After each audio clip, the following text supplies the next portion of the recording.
tudo massa? Fala galera, tudo massa com vocês? Estamos aqui mais um vídeo do canal. Fala galera, tudo massa com vocês? Estamos aqui mais um vídeo no canal, mais um programa Liberdade de Opinião, que a gente faz a análise das principais notícias da nossa região aqui do sul da Bahia, do Brasil e do mundo. E a primeira notícia é a seguinte: governo avalia taxar o uso de internet para bancar agência de 600 milhões de reais. Essa agência que o governo quer criar é uma agência de cibersegurança. Essa proposta foi feita pelo GSI, que é o Gabinete de Segurança Institucional. E essa proposta faz parte da Política Nacional de Cibersegurança. Vamos então analisar, por esse pequeno trecho de informações, o que a gente consegue captar. Se o propósito dessa agência de cibersegurança fosse a proteção da população, ele provavelmente teria sido sugerido pelo Ministério de Segurança, né? Ministério de Segurança Pública e Ministério de Justiça. Mas ele não foi proposto por eles, como eu acabei de falar, eles foram propostos pelo GSI, que é o Gabinete Institucional. Então, a proteção que eles estão falando aqui é do governo e não da população. Então, aqui a gente fica claro a divisão desse propósito, dessa agência de cibersegurança. A gente consegue analisar também a intenção do governo de criar mais um imposto, dentre vários outros impostos que o governo federal voltou, trouxe de volta. A gente teve no governo federal passado a isenção de vários impostos, reduzindo as taxas a quase zero, ou taxas mínimas, e o governo atual voltando essas taxas de novo, voltando à cobrança desses impostos, criação de impostos novos, projetos como da reforma tributária, que a gente esmiuçou bastante no vídeo passado, que cria-se novos impostos, e esse medo que a gente tem desses impostos se somar aos impostos já existentes. Então, o governo está com essa ideia, trazer um novo imposto que vai custear o projeto de 600 milhões anuais para estruturar essa agência de cibersegurança. Cabe a gente entender também que um país que tem um projeto muito parecido com esse é a China. A China tem a administração do ciberespaço da China.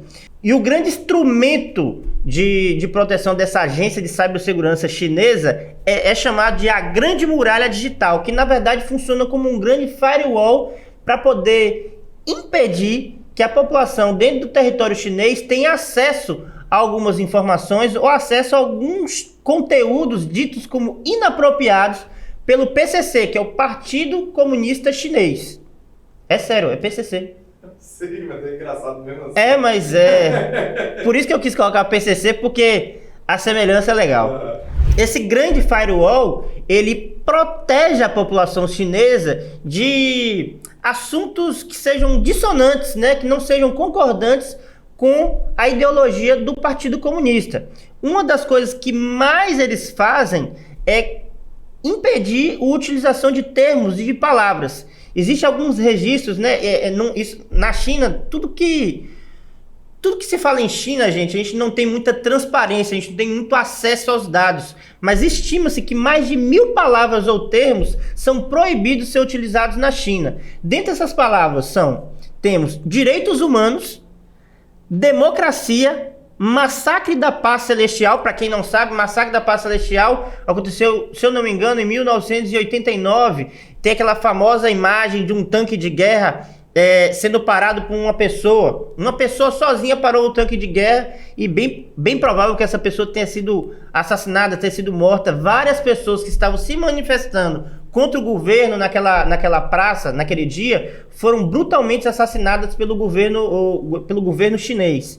Então, qualquer coisa que é correlacionado àquele acontecimento, a internet bloqueia, as pessoas não têm acesso livre àquele tipo de informação. É como se o governo tivesse dito que aquele dia não existiu, foi apagado dos registros, apagado da história.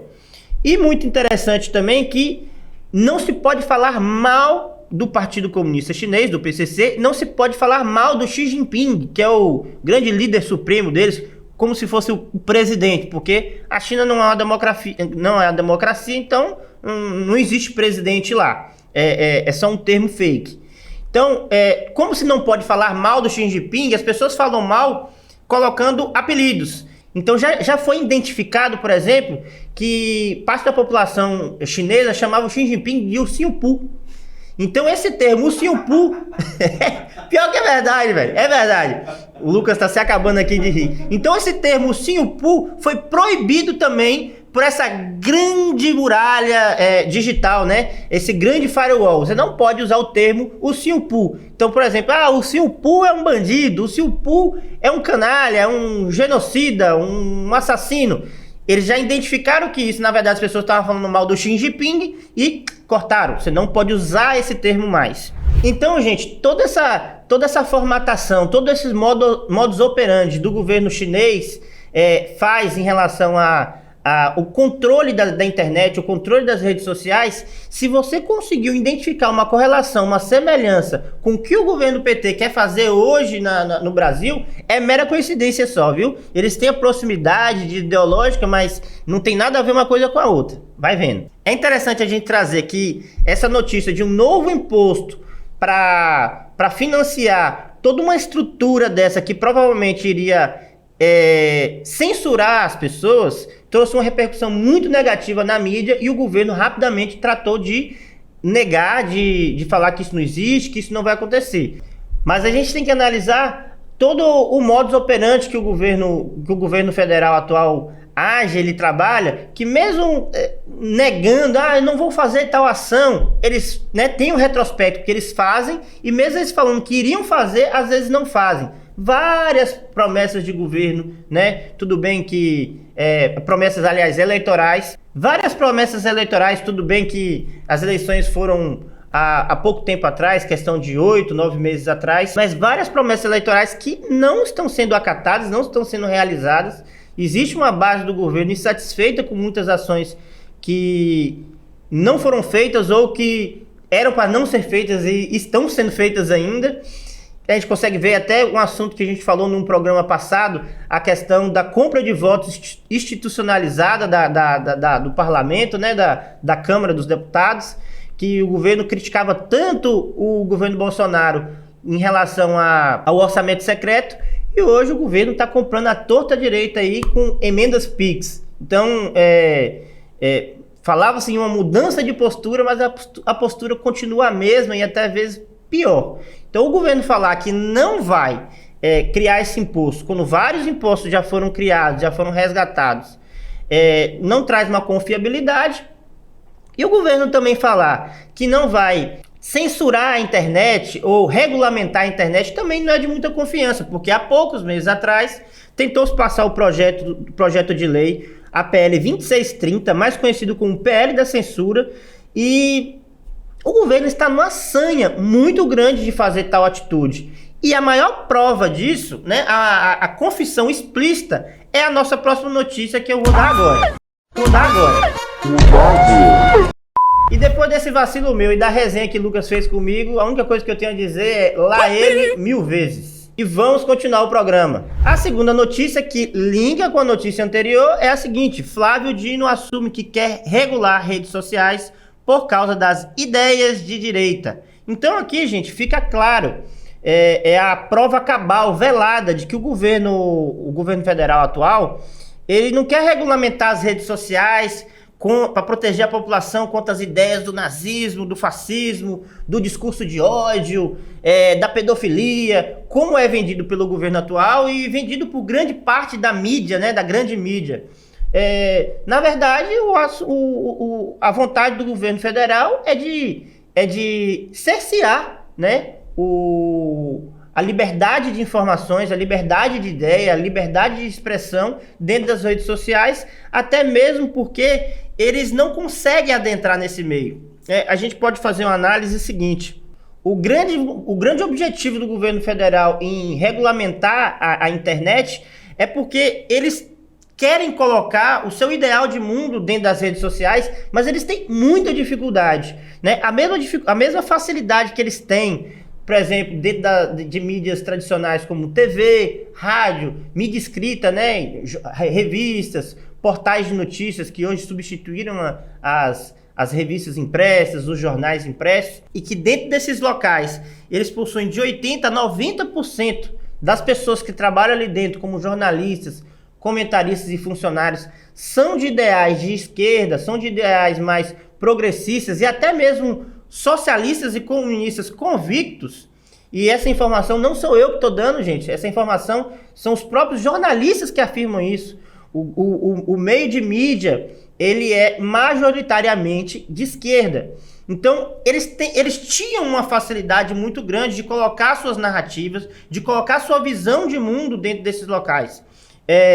Tanto que a gente pode observar, boa parte das notícias que são passadas pra gente são passadas com esse viés, são passadas com essa ótica mais à esquerda.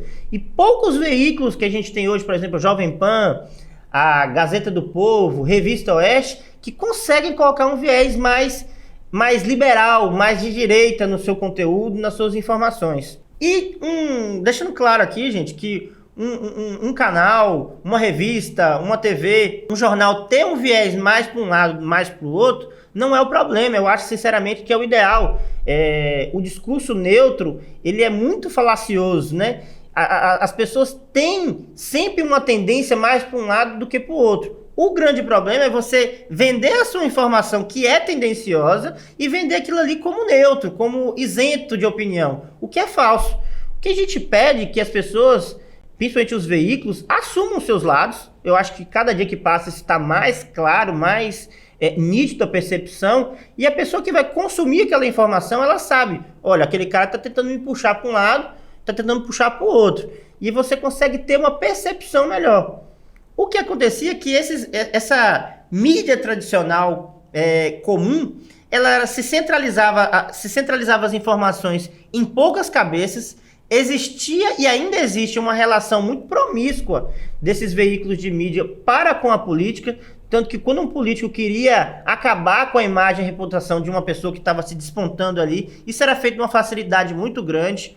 A gente consegue analisar também pelos proprietários das empresas de comunicação, que normalmente os proprietários são pessoas ligadas à política. Por exemplo, aqui na Bahia, boa parte dos veículos de comunicação são ligados à família do ACM Neto, são ligados à família Magalhães. Então, nisso você consegue ter um controle do que é dito dentro dessas informações, desses veículos de informação. Você consegue cercear, você consegue impedir que uma informação seja dita, você consegue criar fatos, né? Criar narrativas para que isso seja entregue à população. Mas o que mudou? Em 10 anos para cá, com a facilidade que a internet chegou às pessoas, a facilidade do acesso à internet, a democratização disso, hoje com um celular e um chip, né? Você pagando aí um plano ou até mesmo o pré-pago, você consegue ter acesso à informação de qualidade e de forma muito fácil e muito rápida. O desenvolvimento também de plataformas como Facebook, Instagram, YouTube e WhatsApp acelerou muito a questão da descentralização da informação. Hoje, qualquer pessoa é capaz de criar informação e divulgar, né, nessas plataformas de informação. Então, tirou-se o poder que era único e exclusivo dessas poucas empresas de notícia, de rádio, de jornal, de TV, e jogou numa amplitude que o YouTube, por exemplo, oferece, que milhares de pessoas produzem milhares de horas de informação todos os dias. Então, ideologias mais à direita, como um cristão democrata, como liberal, como libertarianismo, como conservadorismo, passaram a ter mais vozes, né? As pessoas que assistiam a televisão e, poxa, eu não concordo muito com essa informação que tá dando ali. Só que ela não conseguia, ela se sentia excluída do mundo. Pô, será que só eu penso diferente? Com o advento da internet, você começou a encontrar pessoas que pensam mais parecido com você, e essas pessoas começaram a se reunir. Essas pessoas começaram a criar pequenas bolhas, enfraquecendo a mídia tradicional, centralizada, e tendo a possibilidade de trazer informações diferentes, dissonantes da padrão, da mainstream, para outras pessoas. Então, a partir desse momento, de 2013 para cá, com o crescimento da internet, a gente começou a ouvir mais informações diferentes, mais informações dissonantes da padrão. E, gente, não existe nada mais democrático do que essa pluralidade de ideologias, pluralidade de ideias. Para que a democracia viva, a gente precisa que isso aconteça. Não é somente a afirmação de uma ideia, de um ideal próprio de mundo. E se você for analisar, os governos que são mais ligados à esquerda, eles sempre têm um histórico de tentar censurar as informações que sejam contrárias a que eles acreditam. Exemplo eu dei agora da China. A China, qualquer ideia que seja contrária ao comunismo, ao socialismo, ao governo deles, é podada, é cesseada, é tido como um crime. A gente pode ver isso na União Soviética, a gente pode ver isso na notícia que a gente até passou recentemente sobre a Venezuela, sobre Cuba. Informações críticas contra o poder estabelecido é proibido, não pode ser dialogado. Então a internet trouxe de volta essa liberdade da gente conversar sobre qualquer seja o assunto. E uma coisa que assusta muito os políticos atuais é justamente a questão das narrativas. O político vai e sobe, o Lula tem sofrido muito com isso. O Lula vai, fala uma besteira e aquilo ali é comparado com vários outros discursos ou várias outras entrevistas que ele já deu no passado, porque tudo na internet fica registrado, a gente tem um acesso a toda a informação que foi produzida anteriormente, o que não acontecia antigamente com a televisão, por exemplo, ou com jornais impressos, ou até mesmo com rádio. Então a gente tem um acesso a todo o histórico de informações, todo o histórico de ideias que esse político tem. Então os políticos atuais estão sendo sempre confrontados diretamente e sendo expostos aí às suas mudanças de ideia, às suas hipocrisias, né? O Lula tem sofrido absolutamente com isso. Então a esquerda quer controlar as mídias sociais, ela quer controlar o que é dito na internet, o que é dito no YouTube, no Facebook, no Instagram, porque ela perdeu o controle que ela tinha absoluto sobre a mídia tradicional. E a gente pode observar que pessoas mais ligadas à esquerda, elas têm uma séria dificuldade de debater assuntos, de debater o contraditório. A gente pode ver no nosso próprio dia a dia mesmo, nas nossas redes sociais, até mesmo no nosso círculo de amigos, normalmente as pessoas mais à esquerda têm muita dificuldade de debater sem agressividade, né? Sem agressões verbais e até mesmo agressões físicas, um assunto simples. A gente pode observar algo que exemplifica isso, as várias agressões que o MBL já sofreu e ainda sofre. Recentemente, um jovem sofreu uma tentativa, eu acho que o nome dele é Betega, o Lucas pode até colocar aqui a notícia, ele sofreu uma tentativa de homicídio dentro de uma universidade lá no Sul. Pessoas armadas com facas agrediram ele, né? Chutaram a cara dele, deram socos na cara dele. Cerca de 6 jovens contra uma pessoa. E o motivo disso somente pela questão da diferença de ideias, né? Porque o integrante do MBL era fascista, então ele merecia apanhar, sendo que nada fascista o Betega chegou a dizer. Outro exemplo também de algo que demonstra essa incapacidade da esquerda de debater ideias, incapacidade da esquerda de ser amena, de não ser agressiva, foi o ataque feito por militantes da UNE, né, dias recentes agora nessa conferência da UNE, que é a União dos Estudantes, que é a União Nacional dos Estudantes, que entraram em confronto direto, atacando os jovens de uma outra união, que é a União da Juventude e Liberdade, que é uma espécie de UNE mais à direita, mais liberal. Para quem não sabe, a UNE, ela é uma instituição, ela é uma organização muito de esquerda, ela é controlada pelo PCdoB há vários anos, tem ideias muito socialistas, muito comunistas e muito progressistas. Então, nada mais justo de que os jovens que não se enxergam nesse espectro, né, os estudantes que não se enxergam dentro desse universo, criassem uma outra instituição, uma outra organização com um viés mais liberal. Só que a UNE não aceita isso, né? E recentemente tivemos esses registros de agressão aos jovens do UJL. Próxima notícia que a gente vai analisar aqui é a seguinte: nós derrotamos o bolsonarismo, diz Barroso na UNE.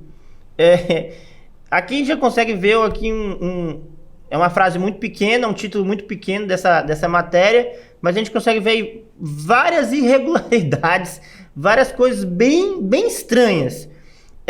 Uma é o que o Barroso estava fazendo na UNE, né? O que o Barroso estava fazendo num congresso da UNE, que, como informamos na notícia passada, é uma entidade extremamente politizada, é uma entidade que tem lado político, é uma entidade que é controlada há anos pelo PCdoB, que é o Partido Comunista Brasileiro, que sequer deveria existir, na minha opinião, já que não podemos ter, e eu concordo, não deve-se existir, e não temos um partido nazista, não temos um partido fascista, não devemos ter de forma alguma um partido comunista, um regime esse que matou milhões de pessoas, muito mais do que nazismo e fascismo juntos, e mesmo assim é adorado por estudantes que são manipulados, às vezes, por falta de conhecimento, manipulados por falta de acesso à informação. E tudo nesse organismo, nessa entidade, é politizado. Eles são extremamente de esquerda, eles são extremamente socialistas. Não era pro Barroso sequer estar naquele ambiente, né? Mais pra frente a gente pode ver que o Barroso pediu desculpas pela fala dele, que na verdade ele não quis dizer bolsonarismo, ele quis dizer extremismo golpista, né? Ele não quis ofender os mais de 58 milhões de eleitores que o Bolsonaro tem. E mais uma vez, não era... Ele está querendo justificar o injustificável. Não era sequer para ele estar naquele ambiente. Gente, a gente tem que entender que o ministro do STF, ele tem a função de guardião da Constituição. Ele não é para ter lado político. Ele não é para falar a opinião dele. Não cabe a ele, não cabe à figura de um ministro do STF expor esses dados. Ninguém quer saber dele. Parte-se do pressuposto que um juiz, ainda mais o ministro do STF, que é a maior instância que um juiz pode ter, é a maior instância da justiça brasileira, ele seja imparcial, seja isento. Por mais que a gente saiba que as pessoas têm os seus posicionamentos, mas um juiz, ele não pode expor esse posicionamento dele. Algo muito interessante que aconteceu recentemente no Brasil é o caso da juíza Ludmila Grillo. Ela foi afastada do cargo de juíza por fazer críticas a decisões do STF, para fazer críticas a questões do judiciário brasileiro, se posicionando muitas vezes até a favor do presidente Bolsonaro. Então, como existem regras dentro do judiciário brasileiro que o juiz não pode demonstrar o lado dele político, não pode fazer manifestações políticas de que lado ele essa juíza foi afastada e, de certa parte, até correto essa ação. Mas o ministro do STF, ele tem um posicionamento muito maior, muito mais importante do que uma juíza simples. Nós temos apenas 11 ministros do STF, enquanto nós temos milhares de juízes no Brasil. E parte do pressuposto que o posicionamento de um juiz, o modus operandi, a forma de se portar, deveria ser a mesma.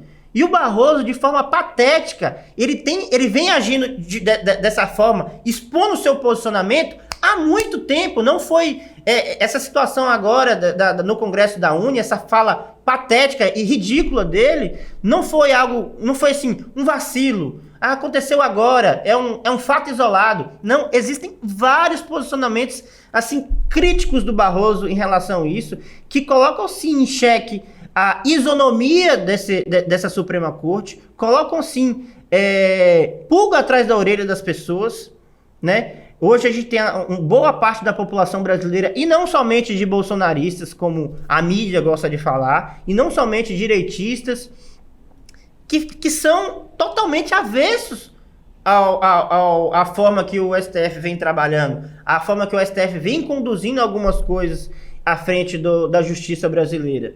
Alguns posicionamentos muito estranhos do Barroso, eu vou listar aqui agora. O Barroso, por exemplo, disse a seguinte frase: "Nós somos muito poderosos, nós somos os poderes do bem." Ele disse ao responder sobre uma possível reeleição do Bolsonaro. Ou seja, colocava o Bolsonaro como um poder do mal. Já demonstrava ali o antibolsonarismo no viés dele. Temos outra frase dele que é icônica, quando no começo do ano, os ministros foram para um evento em Nova York e algumas pessoas, né, interpelando, criticando ele virou para a pessoa e falou assim: perdeu, mané, não amola. Disse o Barroso a um eleitor do Bolsonaro após as eleições.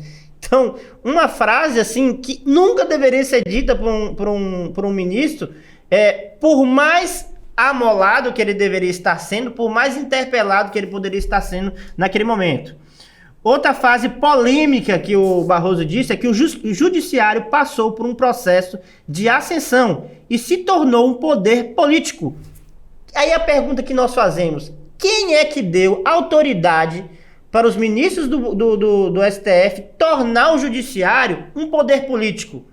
Ele não é um poder político, nunca foi, não está na Constituição. Olha para você ver o perigo que a gente está passando agora. Um ministro do STF que deveria defender a Constituição, ele vai de contra a Constituição para poder defender o que ele acha que é certo. Gente, presta atenção. Nós temos todo o regimento da Constituição. Os ministros deveriam ser os guardiões dela, independente se ele concorda ou não com aquela Constituição.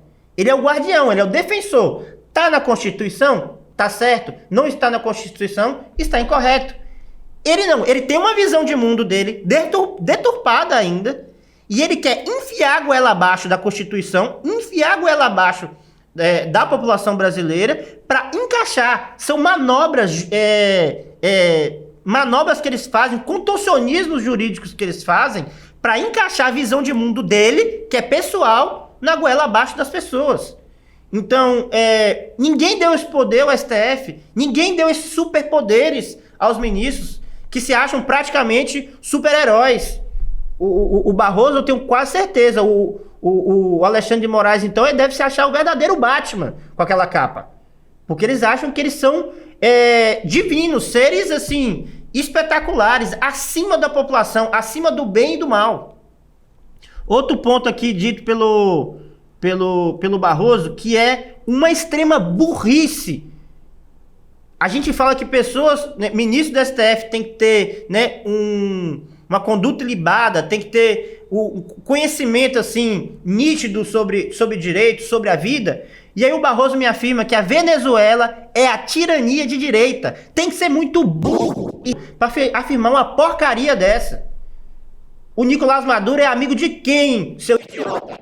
Nicolás Maduro é amigo do Bolsonaro, é amigo do Trump ou é amigo do seu comparsa do Lula? Tem que desfazer, tem que contorcer a realidade para afirmar uma porcaria dessa. O cara afirmar que a Venezuela é a tirania da direita. É achar que a população é burra, é idiotizada. Falar uma coisa dessa. Outra frase, na verdade foi uma postagem do Barroso, dias antes da votação do segundo turno, o Barroso colocou uma postagem escrito: já vai tarde, né? Ou seja, 2 dias para frente a gente ia ter uma eleição que ia dizer se o atual presidente daquela época ia continuar ou se iria entrar outro, e ele posta uma postagem dúbia ali, uma tirinha ali, uma sátira, escrito já vai tarde. Na verdade, se eu não me engano, era um trecho de uma música. Mais uma vez demonstrando o posicionamento político dele. Então, e o mais incrível do Barroso é que, o Lucas pode até colocar esse vídeo aqui pra gente, o Barroso afirmando que é um mito, uma lenda que se criou no Brasil de que o STF era contra o Bolsonaro. A primeira delas, criou-se uma lenda no Brasil, difundida pelas redes sociais, de que o Supremo Tribunal Federal é contra o presidente. O Supremo é a favor da Constituição e das leis. Todos os presidentes têm queixa contra o Supremo Tribunal Federal. O presidente Lula tinha queixas, a presidente Dilma tem a queixa, tenho certeza que o presidente Temer tem queixa. A única diferença é que nenhum deles atacou o tribunal e nenhum deles atacou os seus ministros. Essa é a convivência democrática. E aí, pouco tempo depois, ele vem no evento público, político, que não era para ele estar, e afirma: nós vencemos o bolsonarismo. Eu saio daqui com a energia renovada, pela concordância e pela discordância, porque essa é a democracia que nós conquistamos.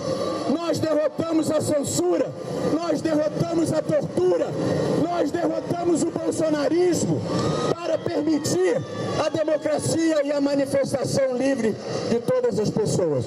Ah, Kevin, mas ele já se desculpou, ele disse que não era aquilo tudo, inclusive o STF, né, colocou uma nota afirmando que o Barroso se referia ao voto popular e não às atuações das instituições, né? Ou seja, quando o Barroso falava nós, ele não estava referindo ao STF por completo. Tudo bem, tem margem esse entendimento, mas quando a gente vê o modus operandi de todo o STF, a gente pode ter margem à dúvida, sim, que como eu afirmei aqui, vários outros ministros têm atuações tão ruins e até piores que a do Barroso. Então, gente, tem que ficar claro aqui a perversidade e a imoralidade que é essa frase do Barroso. Se a gente for explicar para pessoas de outros países que o ministro do STF falou uma coisa dessa, eles vão ficar horrorizados, porque se vocês forem pesquisar a forma de atuação, como é a relação, por exemplo, dos ministros como se fosse o STF de países como Alemanha, Japão, Estados Unidos, eles sequer dão entrevista.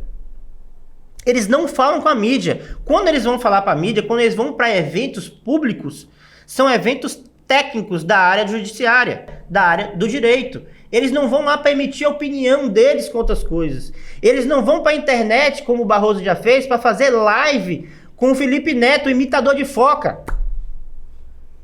É um absurdo isso, gente. E só quem não entende a função do STF, só quem não entende a função do ministro do STF, que não sente repulsa com a notícia dessa, que não sente escárnio, nojo de uma pessoa que cria asco como é o Barroso.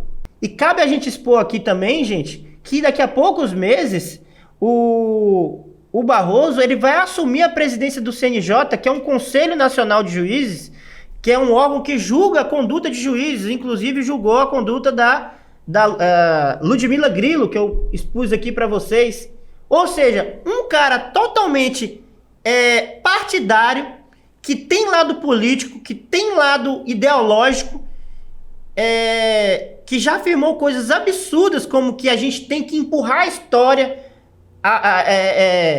a fim da justiça social, que é um absurdo um ministro do STF falar isso. Esse cara que é totalmente, que não é isento, ele vai julgar a isenção de outras pessoas. No mínimo, se esse país fosse um lugar sério, no mínimo, ele já seria retirado de assumir esse cargo, que a Rosa Weber vai sair agora, que ela vai ser aposentada. No mínimo, que se esse país fosse sério, que não é, o Barroso deveria ser impeachmentado, né? A gente já tem os senadores e parte dos deputados já criando a questão, pedindo o impeachment dele. E, inclusive, temos o presidente do Senado criticando abertamente, publicamente, a ação do Barroso, considerando a fala dele como inadequada. Ele foi até polido demais, que a fala dele não foi inadequada.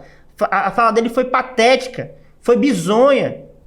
A fala dele não deveria ser sequer amenizada, como está sendo amenizada por veículos de mídia. Então fica aqui o meu repúdio a essa figura demoníaca que é o Barroso. E vamos para a quarta e última notícia, que é a seguinte: em 6 meses de Lula, queimadas aumentam na Amazônia e desmatamento cresce no Cerrado. Dados do INPE foram divulgados no início do mês agora de julho pelo Ministério do Meio Ambiente. Então, o governo, né, como a gente já afirmou várias vezes aqui, que é o governo que ele tem uma pauta, ele afirma uma coisa, mas na ação, na hora de assumir o governo, na hora de ter as diretrizes para poder fazer o que ele vende, o que ele defende publicamente, ele faz justamente o contrário, né? Atacava um Bolsonaro dioturnamente, que era um destruidor da floresta amazônica, que queimava a floresta amazônica, que estava matando as girafas da Amazônia, essa baboseira toda. E sim, o governo Bolsonaro teve um aumento de desmatamento, teve um aumento de queimadas, foi um ponto falho dentro do governo Bolsonaro, sim, mas as coisas não são da forma que o governo Lula, da forma que os partidos de esquerda, os partidos, pessoas petistas e até os jornalistas da mídia tradicional pintam, né? A gente pode colocar aqui um gráfico que mostra a questão de quilômetros quadrados devastados da Amazônia, desmatados da Amazônia, do período de 2000 para cá. E a gente pode ver nesse gráfico que quase 28 mil quilômetros quadrados no governo Lula foram desmatados. Foram o ponto alto do desmatamento no Brasil nos últimos anos. A gente teve pontos mais altos que esse em 95, 94, no governo FHC. E esses pontos foram, né, reduzidos, esse desmatamento foram reduzidos ao decorrer dos anos. E teve um leve aumento no governo Bolsonaro. Mas em termos de proporção, de comparação de um índice de um governo com o outro, a gente tem quase 28 mil quilômetros devastados no governo Lula, inclusive o período esse que a ministra do Meio Ambiente era a própria Marina Silva, que é a ministra do Meio Ambiente hoje, e no governo Bolsonaro a gente teve em torno aí de 13 a 14 mil quilômetros quadrados de desmatamento na Amazônia. Então, a gente está falando de quase 50% menos de quilômetros quadrados devastados. A gente está falando de uma redução muito grande. Sim, não tiro a responsabilidade do Bolsonaro de 2019 a 2022 ter aumentado essa curva de desmatamento, né? Talvez não era um dos pontos principais do foco de ação do governo Bolsonaro, mas colocar o Bolsonaro como o demônio na terra, destruidor de florestas, esse fato também não é verdade. Se a gente compara com outros governos passados, a gente vê que esses índices são muito grandes de governos passados, e de Bolsonaro teve uma redução considerável. A gente pode ver aqui na notícia também que foram registrados na floresta amazônica 8,3 mil focos de incêndio nos 6 primeiros meses do governo Lula, que antes, no ano passado, eram de 7,5 mil, né? Então, um aumento de 20% em relação às queimadas na Amazônia. E a gente tem também o aumento de incêndios e desmatamento no Cerrado, que representa grande parte do bioma natural do Brasil. E aí, com todas essas notícias, a gente consegue ver, por exemplo, o Mark Ruffalo, que é o ator que faz o Hulk, que tanto criticava o Bolsonaro nas redes sociais, criticando o Lula. A gente vê aquela menina histérica lá, a Greta Thunberg, criticando o Lula por esses fatos. A gente vê o Macron, presidente da França, criticando o Lula por esses fatos. A gente vê o Leonardo DiCaprio criticando o Lula por esses fatos. Não, a gente não vê. Inclusive, o Leonardo DiCaprio fez o contrário. A gente consegue ver o Leonardo DiCaprio fazendo uma postagem criticando o Bolsonaro e elogiando o Lula. A postagem fala o seguinte: muitos estão dando algum crédito ao presidente Luiz Inácio Lula da Silva por ele começar a restabelecer políticas de proteger a Amazônia e os direitos dos indígenas após assumir o cargo. O presidente anterior, Jair Bolsonaro, os enfraqueceu e o desmatamento atingiu seu nível maior de 15 anos sob a sua administração. Se ele puxa esse número de 15 anos para 20, ele engloba o primeiro mandato do governo Lula, e aí ele encontra pontos maiores de desmatamento do que o do governo Bolsonaro. Como eu afirmei para vocês aqui, 50% a mais de quilômetros quadrados de desmatamento a mais do que o período do Bolsonaro. Então, ele faz uma análise seletiva, ele faz uma análise de conveniência de um pequeno momento, um retrato de um pequeno momento, que vai dar margem à narrativa que ele quer vender. E isso é patético também, isso é uma forma de manipular os seguidores dele, de manipular a opinião pública contra um político e a favor de outro, que não necessariamente é defensor da natureza também e defensor dos indígenas, como ele coloca aqui. Uma notícia interessante, a gente pode até colocar aqui na tela, no G1, no dia 23/5, o G1 colocou a notícia o seguinte: Terra Yanomami registra 122 mortes de indígena em 4 meses de emergência de saúde. 54% são de crianças e adolescentes. Então não tem como a gente colocar aqui isso daqui, é por causa do governo passado. A gente está falando de 4, 5 meses do atual governo.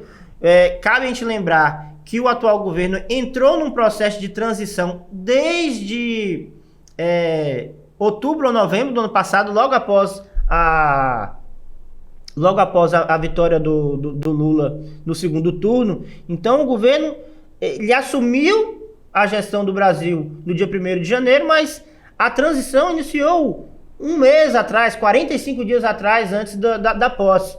Então a gente pode aumentar ainda mais tempo da responsabilidade do Lula para com os povos indígenas, que é falso, é fake que o Lula é defensor dos indígenas, como é fake, é falso também que o Lula é defensor do meio ambiente. Cabe dizer aqui que já existe também um processo de fritura do governo Lula para com a Marina Silva. A Marina Silva é contrária a um ponto de extração de petróleo na foz do Rio Amazonas e o governo Lula é totalmente a favor dessa extração. O que dizem estudos que seriam pontos de poluição, pontos de degradação ambiental. Então, se o governo Lula fosse tão ambientalista assim, ele também seria contra, não estaria no embate frontalmente com a Marina Silva. E cabe a gente lembrar aqui também no programa que os 2 primeiros meses desse mandato do Lula, o desmatamento tanto na Amazônia quanto no Cerrado bateram recordes, né? A Amazônia foram devastados 322 mil quilômetros quadrados de floresta e no Cerrado foram devastados 558 mil quilômetros quadrados de mata nativa. Então, gente, não caiam nessa, isso são narrativas, isso são pontos que eles tentam se vender como partidos verdes, como defensores da natureza, como defensores da girafa, da Amazônia. E quando eles estão no poder, o modus operandi deles é o mesmo, eles não estão nem aí. A gente consegue analisar que o que importa não é que a floresta está sendo protegida, está sendo devastada ou não. O que importa é quem está fazendo aquilo. Como a gente pode provar aqui nessa pequena análise nossa, que se o governo for de direita, né, o governo Bolsonaro, que é fascista, destruidor, ele tem índices ruins, tem índices negativos, ele é exposto por todo mundo, né? Ele é exposto por artistas da Globo, por artistas de Hollywood, por pseudo-ambientalistas, como é aquela Greta Thunberg, por presidentes de países que não tem nada a ver com o Brasil, que no caso do Emmanuel Macron, mas quando esses mesmos números são negativos de um governo que é alinhado com o que eles acreditam, no caso do governo Lula, o silêncio deles imperam ou chega ao ponto bizarro do Leonardo DiCaprio fazer uma postagem agradecendo o Lula, né? Agradecendo por Lula estar destruindo a Amazônia e destruindo o Cerrado. E, gente, baseado em todas as informações, eu procurei a ministra do Meio Ambiente, eu procurei a Marina Silva para poder entender melhor, para tentar dar a versão dela desses fatos, por que o desmatamento está crescendo, por que as queimadas estão crescendo, e infelizmente eu não tive muitas respostas dela, ela estava muito quieta, ela estava muito na dela, e segue aqui o registro das imagens de eu tentando conversar com a Marina Silva.